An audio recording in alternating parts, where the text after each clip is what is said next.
So welcome everyone to West Virginia University. At West Virginia University, we greatly value and appreciate the opportunity to discuss a wide variety of concepts, ideas, and thoughts that are important to our nation. And today, we are pleased to have the senior senator from the state of West Virginia to help us with that today. And I want to thank the West Virginia Institute for Policy Research and Public Affairs, the West Virginia University Student Government Association, and Vantage Ventures for helping host this event today. So now I'm going to turn it over to Heather Manchin from Americans Together to give us a brief overview of today's program.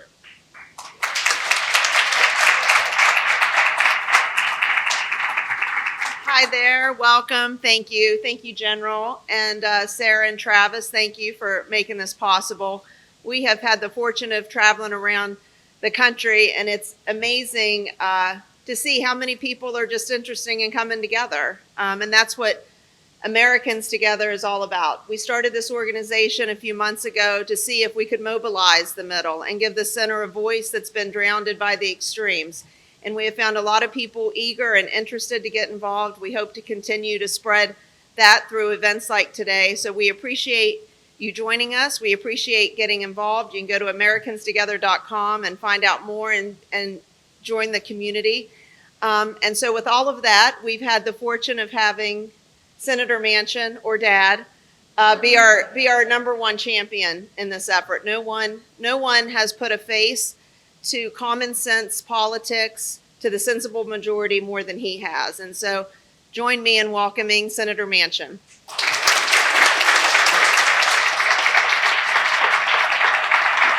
Thank you. Thank you all. Thank you. Thank you all. Appreciate it.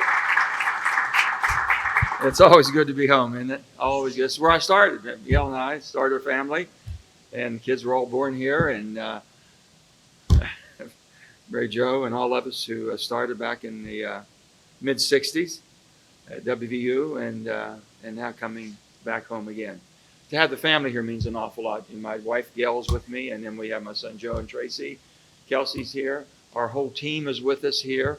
I've got my cousin Leanne and Mark back there, and I got Georgie and Candy, and just everybody, and all the current staff, former staff, everybody else in between.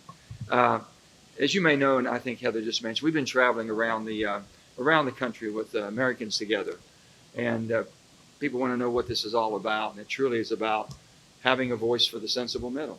They've been drowned out. They don't feel like they have a home. Since the beginning, we've been to 10 states. We've been over 10 states, and we've talked to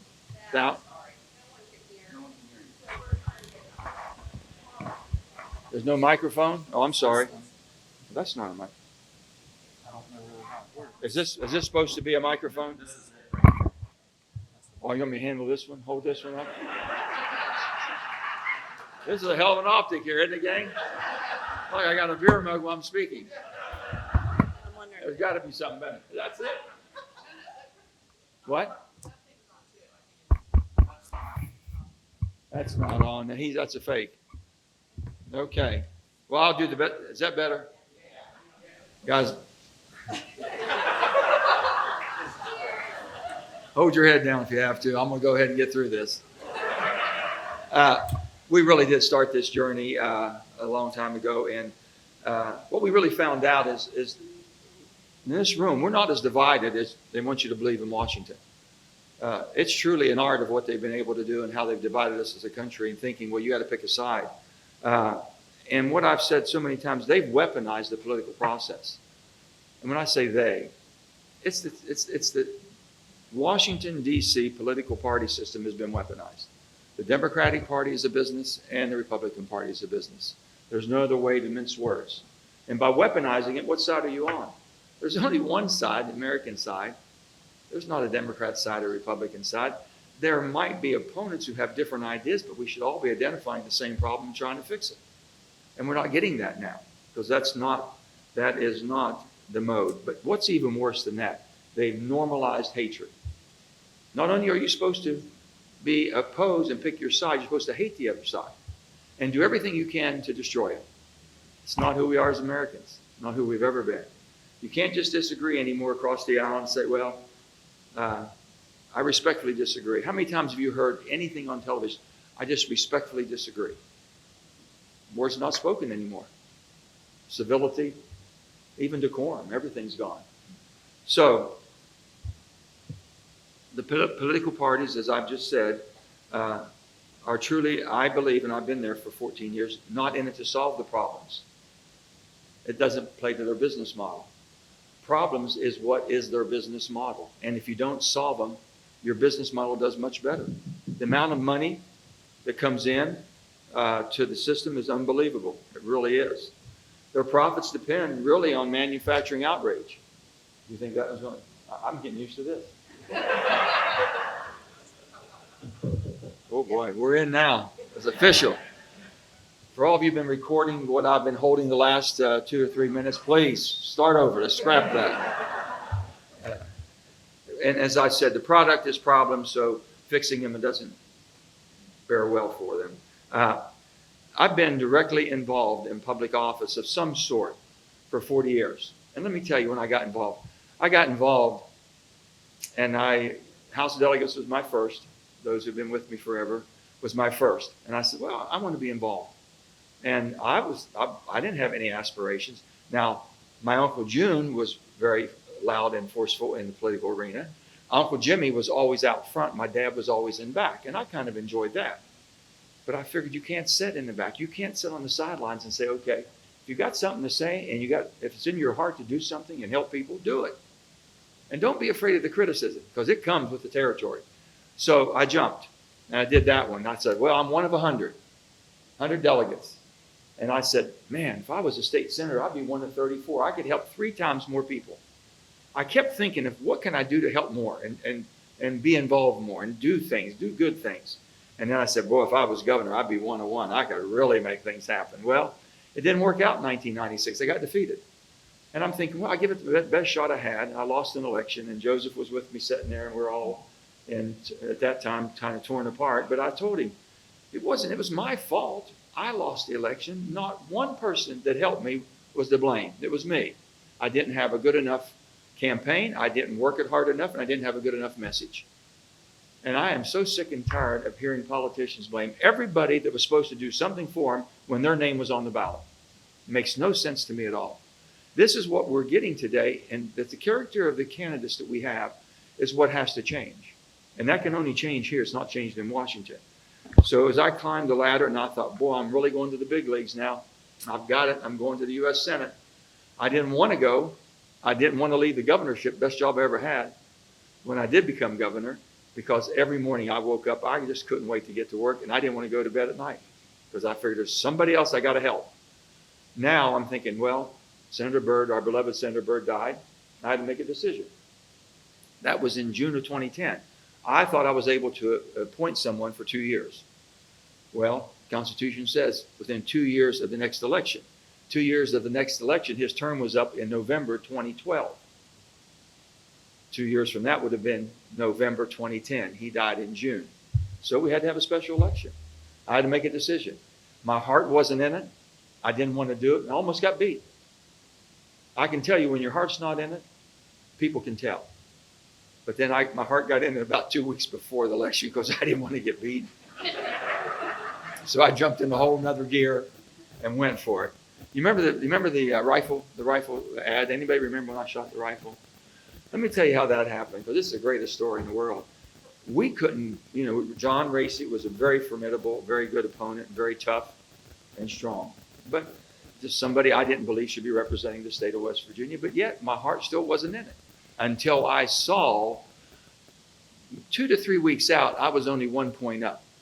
If I'm a sitting governor and only 1 point up, I lose. I've been around long enough to understand the process and the numbers. And I said, oh my God, what are we going to do? So we're on a mountaintop somewhere in southern West Virginia, and all the film crew was there, and we're shooting this film. They're all racking their brains out.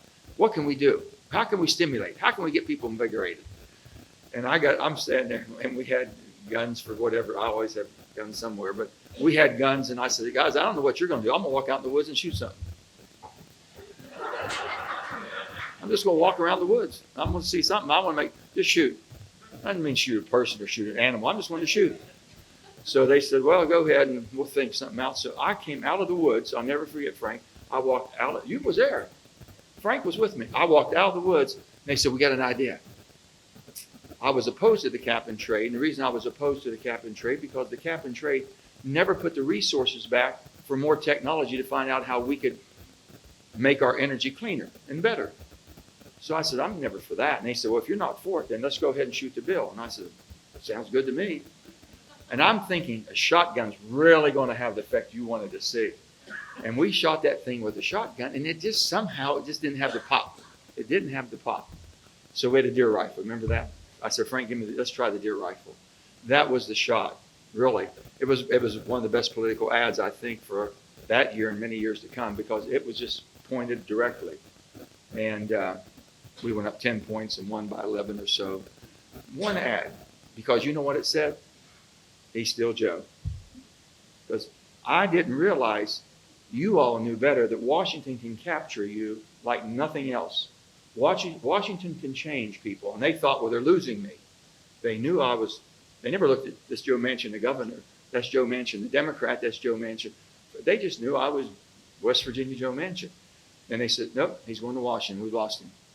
That ad brought it back. I'm still Joe. So I never forgot that. So I thought I went to the big leagues. Well, I got to Washington, and I could not believe what I was entering into. I thought I was going into the majors, if you will.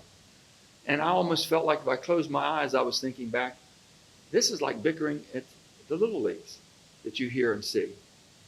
And I said, something's wrong. So I kept trying to make it better, and I don't have much patience. So that didn't help any. And it kept getting worse. And I saw that basically the dysfunction of what we were facing was pretty bad. I never, ever, ever thought that I would see what I saw last week. So people want to know my timing. What happened last week with the border, and I mean this as sincere as I can. So many good friends of mine, so many honorable, smart, good people that I thought were truly there for the right reason. No matter what you did, they would hold strong. They cowered to former President Donald Trump's request not to fix the border. Now, let me tell you, the border is the most dangerous thing we face today in America. We have all the other challenges around the world. The border is the most dangerous thing that we're facing because we are a land of immigrants. We want immigration. We want legal immigration. But to have illegal immigration when we're not vetting people properly, we don't know who's coming and why they're coming, where they came from, what their intentions were, what type of a person they were, where they came from. When we don't know any of that, it's the most dangerous thing that can happen to our country. When there's more than 1 million of them coming in a year or two, it doesn't get any worse than that. Now, Joe Biden's totally to blame for this. And when I say that, his policies open this thing up. Now, if you look at that and you judge that on its face, you say, oh, it's horrible. It really is. And I've been against him from day one on his policies on the border. And I've let them know that. They couldn't even say it was a border crisis because they were hoping it wasn't. When they found out that basically we were getting overrun, so I would say this, Joe Biden's intentions, what I believe and what I understand, what they're trying to communicate, he's a very compassionate person. He says, well, we're coming out of a global pandemic. The world's in flux and people are moving around and lives have been changed everywhere in the world. We never thought we would get inundated and overrun. So now it's his responsibility to secure the border. And I've been preaching and preaching. Finally, he came to an agreement working with the Republican senators, Democrats and Republicans, and we put the most conservative Republican senator, one of the most honorable people, James Lankford from Oklahoma, and they have a good piece of legislation. The president has signed off on it, and Donald Trump says, I don't think that's going to be good for my reelection. Now, let me tell you, as guilty as Joe Biden is by allowing it to happen, Donald Trump is 10 times worse by not wanting to fix it for one day, let it go one day longer, because we can stop that today if they had the courage. And I watched very, very, very good people, good friends of mine, cowered because they were afraid that they'd have the backlash. It's not who we are, gang. It's not who we are. You can't sell your soul for these jobs. And you got to know and be able to look people in the eye and explain to them. I could always thought that we come on a crisis that we could come together. I knew that we were dysfunctional. I knew that politics was playing at the highest level. But when there was something that was threatening our country, we could truly come together and forget about that. Democrat, Republican, all the discourse. Let's fix it. So, I saw it's broken now. I am convinced you can't fix it from Washington. I've tried for 14 years. And when I saw it break last week, something's got to be done. So here we are. When the chips are down and Washington isn't really working. And let me just underscore this for you. You won't believe this figure. That's when we started really kicking in, and Heather and this Americans Together. We've got to find you've got to find a secured place for people that believe like most of us, that are sensible and reasonable. That there has to be someone speaking for them, or they have a place that they go where they can find refuge. And then basically speaking out. So if all of us in this room or a voting block and we decided who we were going to vote for, you can change every election in Monongalia County. You can change almost every election in the state. The power of sensible, reasonable people is untapped. No one really knows. Because you know what? We always try to do the right thing. But over the last 50 years, think about this. We've passed in Congress. Congress is a 2-year term. We're in the 118th Congress the last 2 years. 117th will go down as one of the most productive. We passed about 500 to 520 bills on average every Congress, every 2 years. We have only passed, up to date, now we still have maybe 10 months to go, 39 bills. 39. If we double that, we'll be at 80. This will be the most non-productive, least productive, most destructive Congress that we have ever had in the history of the United States of America. Think about that. Think about that. And I have given everything I have to it. We made last Congress extremely productive. This Congress is not so good. It's truly unbelievable. So when I say we've gone from dysfunctional to flat broken, it's right. We have. We are a broken system. When you break something, you got to fix it. How do you do that? People just want to get shit done, I can tell you. I want to get it done too. And to think that we're not, to look at people in the eye and say, why did you do this? Why haven't you done this? Why haven't you fixed that? You try to explain the process to them. It's unbelievable. And I keep telling people that this is not political problems. This is not a Democrat's fault or a Republican's fault. It's the system, the breakdown of the system. The power has been concentrated, and then we have people now that want to have be autocrats, and whatever I say goes. The only fair election is the one I win. The only rule of law depends really is to you and not to me. I don't have to abide by it. When you have this type of mentality, you have a true problem on your hands. But we're all affected by it, and this is what we spoke about. In addition to our border, I'm going to go through a few problems that we have and to identify them. And if I asked you to raise your hands, I would say that probably all of you would when I go through these problems. We're spending money like a drunken sailor, and there's no end in sight, and our fiscal house is in disarray. And if we don't change the direction we're on right now, the weight of the debt of the nation will take us down before any other foreign nation will ever invade us. That's what you have to come. We're at 33.8 trillion. 33.8 trillion. We've accumulated over 20 trillion in a little over 10 years. It was 13 trillion when I went to the Senate, 33 trillion now. I know how it happened. I know how to fix it.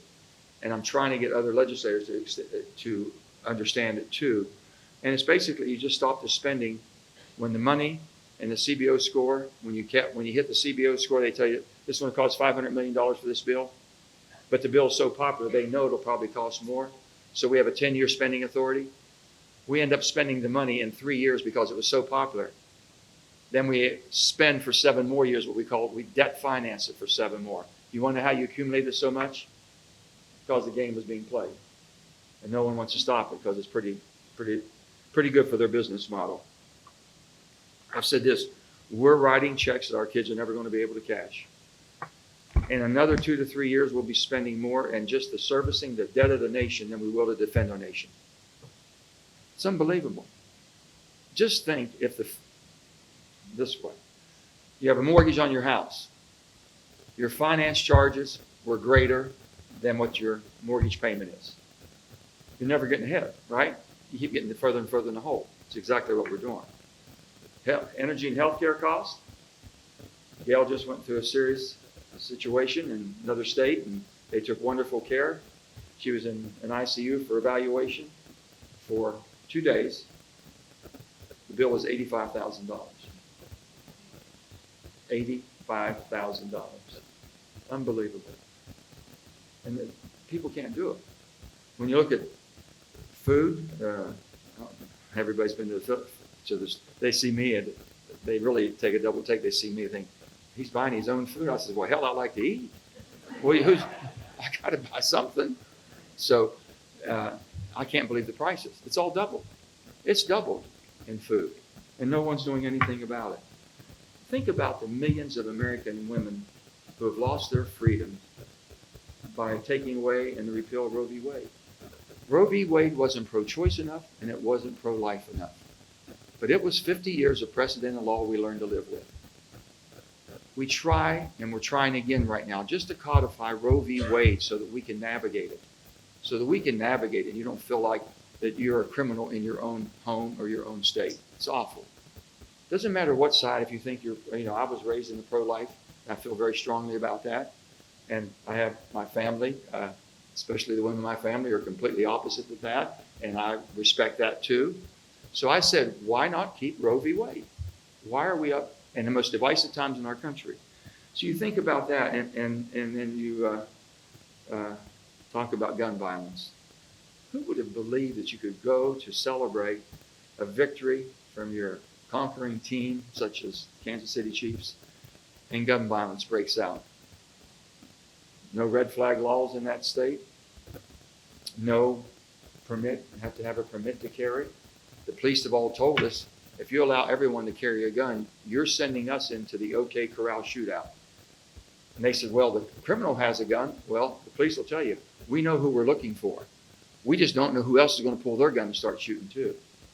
These are just in a civilized world that we can't even have what we call common gun sense. I'm not trying to ban anything. I just want to make sure that responsible people understand how to use the guns responsibly. And there's certain guns that shouldn't be in people's hands that don't know how to use them. That's all.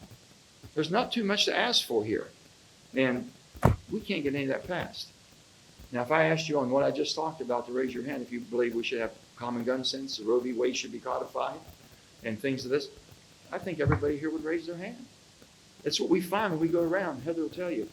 We ask people in other audiences, please, tell me what you think. Hands go up. And yet they look and say, well, how come you haven't passed it? How come you haven't fixed it?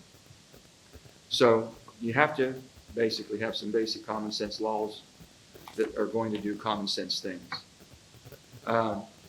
Congress is not going to get one of those done because it doesn't play into their business model. It just doesn't. We find compromise, each one of us, in our everyday lives. You have to. I've said this. I haven't met the first person that's always right, but I haven't met the first person that's always wrong. Now, I've walked away sometimes and thinking they might be a little crazier than what they should be. But that was my fault because they all had something to offer. If I stayed there long enough, I could get value.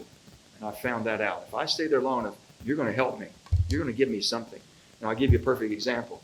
Every campaign I've been in, and I've been in a lot of campaigns over 40 years, every one of my opponents I learned something from. And I called every one of them after the campaign. I said, man, that was a good idea that we had. And the last debate we had was really good. I like that. And I used it. And in most of the people, we became friends and kept an open dialogue. A lot of times after you run a campaign, you never talk to the opponent. You want to never see him again. You hope they never come back again. That keeps me going. That's the competition. I want to beat you. I just don't want to defeat you. I want you to come back at me again, make me better. And if I don't get better, I want you to take my job. Honest to God, that's the way I look at things. And I think that's healthy. We don't have that now. The system is controlling what you're going to get. 340 million people aren't going to have a lot of selections. And that's a shame in today's world. I think everyone has an opportunity to live a good life, a quality of life. I don't care who you are. I don't care who you love. I don't care what your sexual preferences are. I don't care what your color is. I don't care any about that. I want you as an American to know you're going to be protected, to have the quality of life and opportunity that you should have. That's it. Now, sometimes we have in a minority, and it could be a minority quality that you might, your preferences might be, trying to mainstream that. I don't think that's right either. But I'm going to protect you to make sure you can enjoy your quality of your life. We just try to push too much on people. We're supposed to accept everything. Well, I'm sorry, we don't. And you're not going to make me accept things that I just don't believe in. But on the other hand, I'm not going to let you criticize and ostracize a person because they believe differently. That's it in a nutshell. Government is not supposed to be your provider. Government should be your best partner you've ever had in a democracy. We have a democracy form of government. It's a representative form. We're representing you. And you don't want me telling you everything. Once you told me to be your representative, I got to tell you now how to live your life. That's what they don't want. And that's what they're not getting today. So if the Democrats from the far left want to understand what's happened, why we lost, and why they've lost, the extremes, and if you want to know why the MAGA extremes on the right think that it's going to be their way or the highway, and perfect is going to always be the enemy of the good, because it'll never be perfect enough. And I'll tell you this, the best vote to make if you want to be in politics for the rest of your life, vote no every time. If that's what you're involved in politics for, in public service, vote no every time. Tom's back there laughing because he knows exactly right. You don't have to explain it, because I swear to God, you'll find a lot of people are just as mad as you are. And they're saying, boy, I'm glad you voted no on that one. You know how hard it is to vote yes and come home and explain it and try to get people to understand? But that's public service. That's what it's supposed to be about. And I've always said this, if I can come home and explain to you, I can vote for it. You might not agree, but I want you to walk away and say, at least he had a process. I understand it, but I still don't agree his outcome. But I understand the process. That's all I've ever tried to do. Our biggest movement right now in Americans Together is really putting country before party. And I've told people so many times, that is the point of public service. I says, West Virginians can shake your hand, look in your eye, and see your soul. That's all we had. We didn't have a whole lot, but we had that. We had pretty good instincts. Our gut was always our guiding light. And I think it's done pretty well for us. Poll after poll shows people want to get things done, and they make reasonable and sensible decisions every day.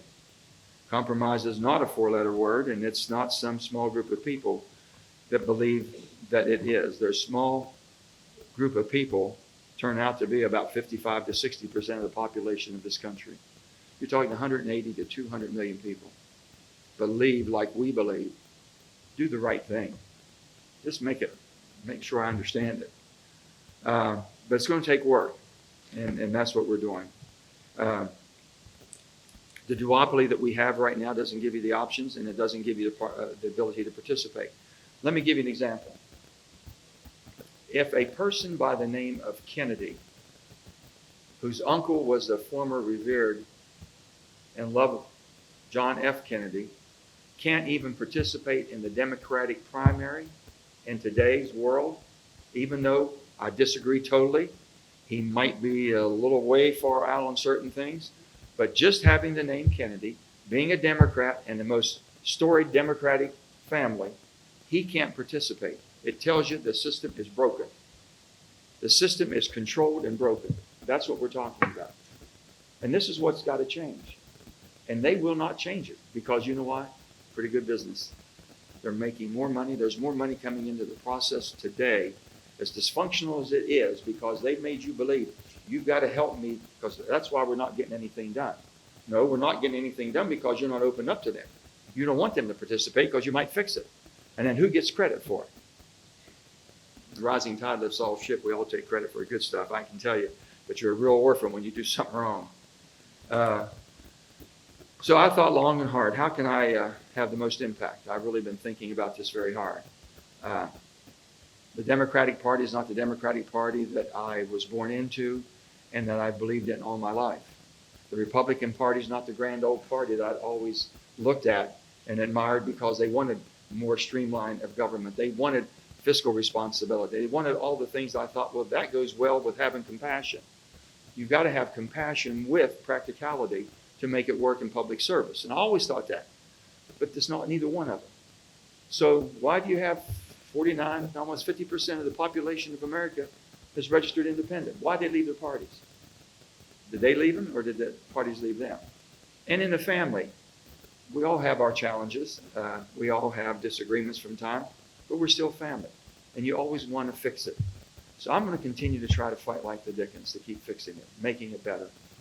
Making the grand old party and working with my Republican colleagues, making sure they understand what our job is and our mission, and making sure that my Democratic colleagues understand you don't have to go to the batshit crazy. You just don't have to do it. And you don't have to go over here to the no voters to vote no about everything and they're against everything and want to make you hate everybody. You don't have to do that. We've got to find that sensible middle if we can. So, as I said, I thought long and hard about that. And I decided that I can make a real difference. I truly can. With my experience I've had, working with my daughter, working with people that we have around the country right set up with Americans Together, by giving all of my effort towards that. I will not be seeking a third-party run. I will not be involved in a presidential run. I will be involved in making sure that we secure a president that has the knowledge and has the passion and has the ability to bring this country together. And right now we're challenged. And we've got to see if we can move people in that direction. So all the speculation you've heard about in the system right now is not set up. The long game, maybe we can make a third party viable to where it has a process and opportunity. Right now it's very challenging. And I am not going to be a deal breaker, if you will, spoiler, whatever you want to call it. I just don't think it's the right time. Our country we're on a real teetering situation here that could go either way. Democracy is at stake right now. I've said this. When you look at the world and the flux we're in, everybody says we have to take care of our country, take care of our country. We have a country because other people are willing to fight with us. Other people are willing to die with us. Those are our allies. We're the superpower of the world because there's people who believe in America. They believe in our democracy. They believe in our freedoms. They believe in our rule of law. They believe in everything that we do. And they emulate that. They watch us for leadership. We're not giving it to them right now. Vladimir Putin understands the strength of your allies more than Donald Trump understands them. He understands them more than that. That's why he didn't want Sweden. He didn't want Denmark in. He didn't want the NATO allies expanding. That's why. Vladimir Putin has been trying to do everything he can to dissuade. He threatened everybody. If you join the allies, didn't face Sweden, didn't face Denmark, they jumped right in. The strength of America, we're the superpower because we have the ability to have other people that will fight and die with us. And their own treasures and their own blood. I guarantee if Xi Jinping had it, we've got 4 countries of really, truly concerns that we have around the world. We call them foreign countries of concern, which is basically China, Russia, North Korea, and Iran. They're never, ever, ever going to have our values. And if you ever depend on them for any type of supply chains, they will shut you down when they get a chance. They'll use that. We saw Putin weaponize energy, and I guarantee it. Xi Jinping was looking at weaponizing all the critical minerals and all the things we depend on for China. It's okay for the trinkets and all the other things that we can do without, the disposables. You can't have your building blocks coming and being controlled by countries that don't have your values because they'll use it against you, and we've seen that. So that's where we're at, and I've said this. We're at a crossroad, and we have some people that basically believe the government should just continue to send checks to me. I says I'm not that person. I'll give you a chance. I'll do everything I can to be your partner to make sure you can be successful, and I have the compassion to take care of you if you can't take care of yourself. But with that, get up off your butt and let's do something. We're America. And I've said this so many times, you know what? We're the United States of America. God help us. We cannot let us be the divided states of America. And that's where people are driving us to. So it's up to all of us. I hope you would join us in helping us with Americans Together, understanding what we're trying, the movement we're trying.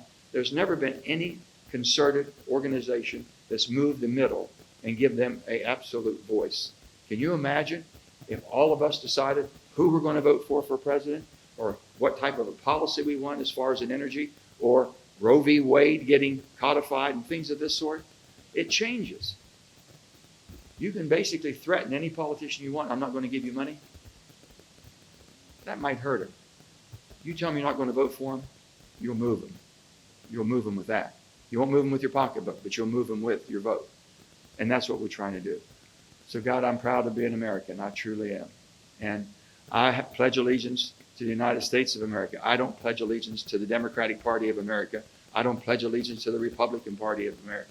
I don't pledge allegiance to anything else except the United States of America. Thank you, and God bless you.